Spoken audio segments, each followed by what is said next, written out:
So by now everybody should know that Sakazuki has been banned in the West starting in June. I think June the 21st, like sometime in June. And he going to be banned in the East from April 1st, which is just like 2 weeks from now. And while my first reaction wouldn't have been to ban Sakazuki, I am not in disagreement with the ban. Mostly because like he was definitely too strong. He was definitely too strong. He had two free effects that were both good. And like the consistency of the deck, even though it needed a lot of combo pieces, it was very consistent. It rarely ever would it be bricked and like can't win a game. Yes, it didn't run that much counter, but it was so consistent in removal and building a board that I understand the outright ban. Like my first thoughts would have been like, I don't want them to ban specific cards. I didn't want Rebecca get banned because that card was really created for the I didn't want Rebecca get banned because that card was created for the Rebecca deck. And like, I don't want cards getting banned that were created for other decks just because of Sakazuki. Like, that's weakening another deck that the card was created for. To be honest, Rebecca should have been Dressrosa only. But on the other hand, I understand leaving cards open to like enhance that creativity. But if you leaving cards open, you can't have a leader like Sakazuki that can use cards created for other decks better than those decks. And I think that was the major problem. And I heard somebody say it before, so it's not my original idea, but he did end up making like blue card design restricted. Like Homeblaze is so good in this deck, like with Sakazuki, and terrible in any other blue deck. So like my first thought would be you should have banned Homeblaze. But I also understand like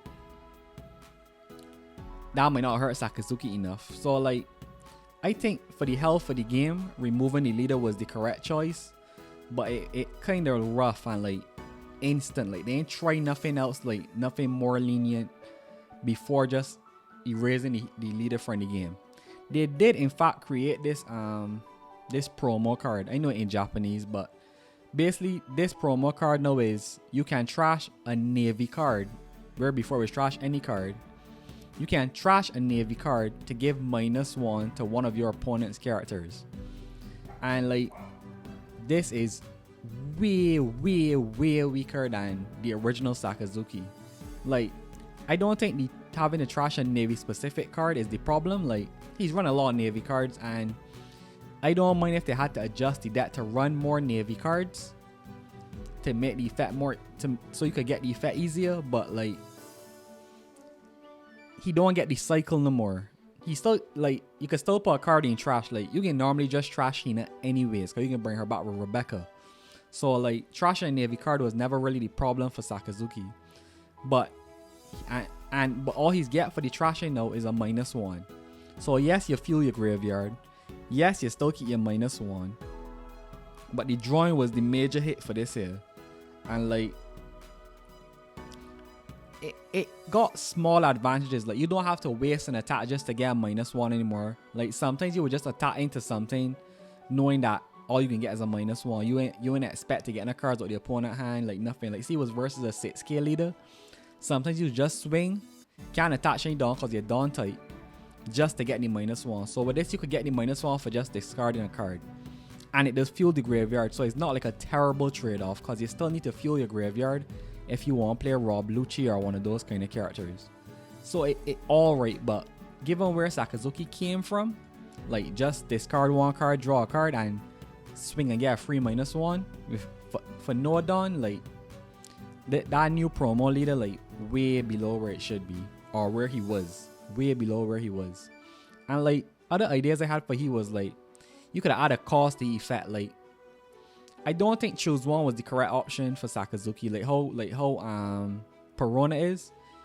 Sakazuki abilities are too good. Most turns you can just choose the cycle. You don't always need the -1. And on the turns where you need the -1, giving up the cycle for one turn isn't going to hurt the deck enough. So I think he needed to have a cost attached to it. And that's the right way to go. To probably add like a 2 dawn cost or a dawn cost and a choose one. Like you still had to be strict with it, but I feel they went like too strict. But that's my thoughts on Sakazuki. The next card that get banned is Great Eruption. And I never think this is a bad card till it get played against me. Cause I didn't have it a lot in my local meta, but like every time my opponent plays it, it's be like, they just get to draw a card at -1. But it's a -2. And that -2 does make a big difference. And even if it didn't have the -2, this card is basically for 1 Dawn, reduce your deck by 1 card. Because that's all it do is draw a card. For 1 Dawn, you get to draw a card. So you get rid of this card, get a different card. It may be a random card because it's a draw. But the fact of the matter is you just turn your 50 card deck into a 46 card deck if you got 4 of these. And when you got 46 cards, you have way more consistency in your deck. Like you could get to your pieces faster for the small price of 1 Dawn. Add on the -2 and like the value of this card is too high. I know people were saying it should not be banned, and I never even thought of it as a ban requirement. But when you think about this card, the value this card has in any black deck is like seriously high. Just being able to decrease your deck to 46 out of 50 cards.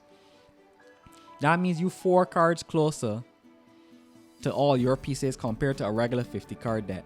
Cause I mean a search does do that too, but like this is just insane. Like when you think about the value, like you just have this here for 1 Dawn.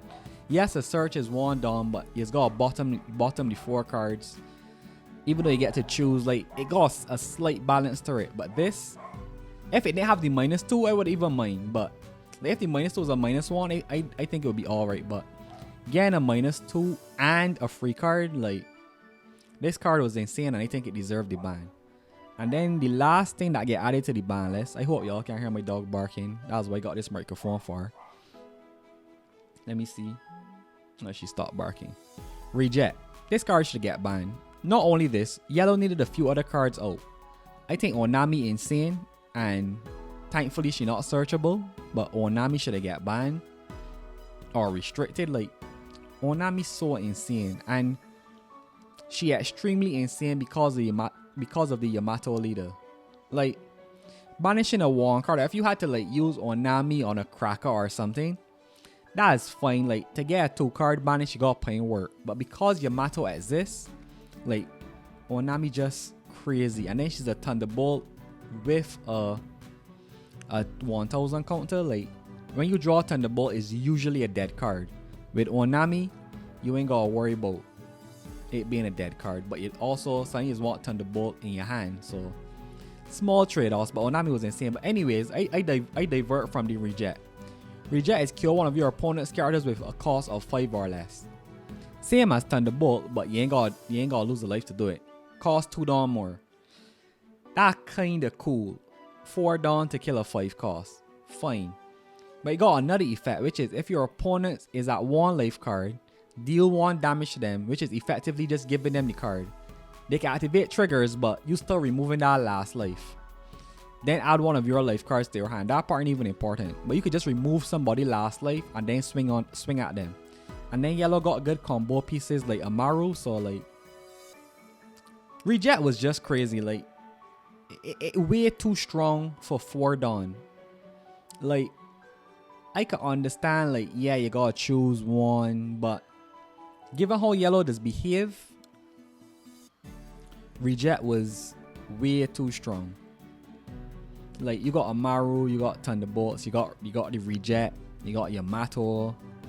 Like just erasing somebody defense, whether to get the trigger or not, like that's something they had in their plan, and like there's not a lot of counter play to it. Like yellow has too many things to play around now, and reject just enhanced that to a different level. So this card could get banned. Like I said, I got a few other yellow cards that could get banned.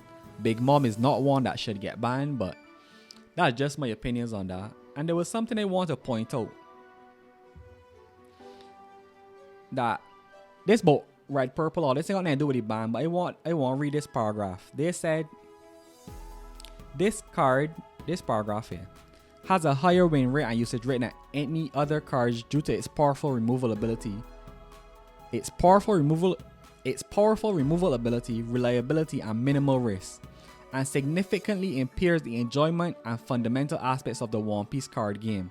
The back and forth attack and defense between characters, and the ability to choose from a variety of leaders. I think Red Purple Law heading for this same paragraph.